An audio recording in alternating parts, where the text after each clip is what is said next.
Hello, good morning. Magandang araw. Balik po tayo sa ating Damo Motor Vlogs. Pag-uusapan natin ngayon ang katatapos lang ng press conference ng The Monster Inoue and Nightmare Tapalis sa Japan.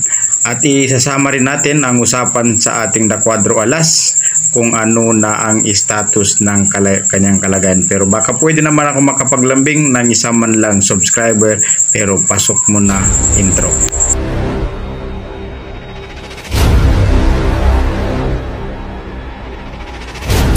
And gentlemen, please make some noise for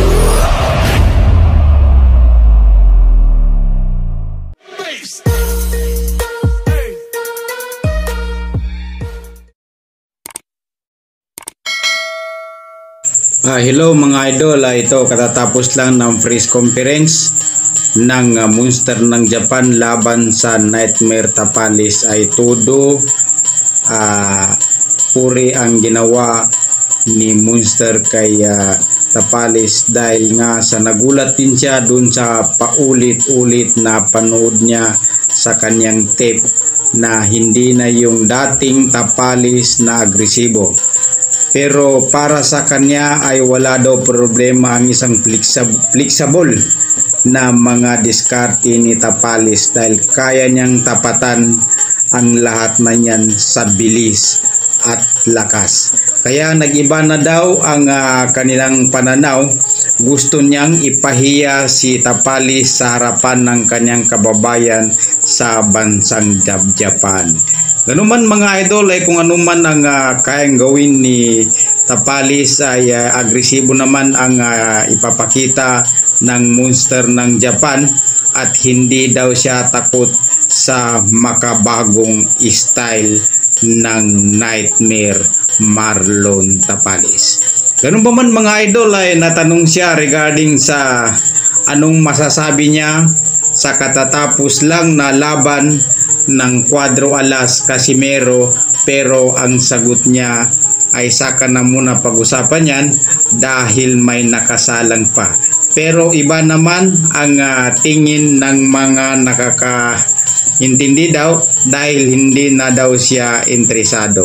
Kayo mga idol, ano yung masasabi nyo sa nangyaring press conference at tanong sa kay Monster? Dahil wala si Tapalis po doon ay ang presidente ng MP Promotion na walang iba kundi si John Gibbon. And maraming salamat mga idol. Puntahan naman natin yung tanong na yan regarding sa ating Cuadro Alas. Ay alam naman natin na kung talagang interesado ang isang Monster Inoue sa Global Champion General Casimero ay matagal nang natapos ang kanilang bakbakan. Bakit kamo? Si Cuadro Alas lang ang tanging kinatatakutan niya na boxer dahil ilan sa mga kababayan niya o mga naka-sparring niya na maaari nakapagkwento kung ano talaga ang lakas ng Cuadro Alas. Isa pa ay ito yung rumor ngayon nang mukhang umami na rin si IBF champion Oguni na talagang hindi niya kaya ang kamao ni General Casimero dahil nahirapan nga. Isa pa mga idol ay hanggang ngayon ay hindi pa rin nagpapakita si Oguni, pero ganun pa man ay mukhang lalabas na rin ang katotohanan na kahit ayaw ng isang Monster ng Japan labanan ang Global Champion General Casimero ay kusang mag-uutos na sa kanya ay ang Boxing Federation na labanan niya ang Cuadro Alas. Bukod ba dun mga idol ay ito ay real talk po tayo. Ang nakakalungkot lang ay dito sa Pilipinas ay wala talagang promoter o alinman mga malalaking boxing federation na gusto ang Cuadro Alas. Kaya nga ang ginagawa niya, nagpapatayo siya ng sarili ng gym. Bukod pa doon ay baka maging promotion na rin ito.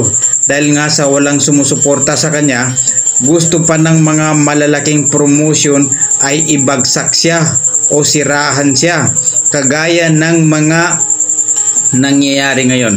Kaya sa mga followers ng Cuadro Alas, General Casimero, ay tulong-tulong tayo, suportahan. Kaya kung ano yung maging comment nyo, pag-uusapan natin dyan. And magandang araw sa inyo mga Kamotor Vlogs. Baka pwede ako makapaglambing para masuportahan natin lalo ang Cuadro Alas, isang subscriber and share man lang dyan. Maraming salamat sa inyong lahat.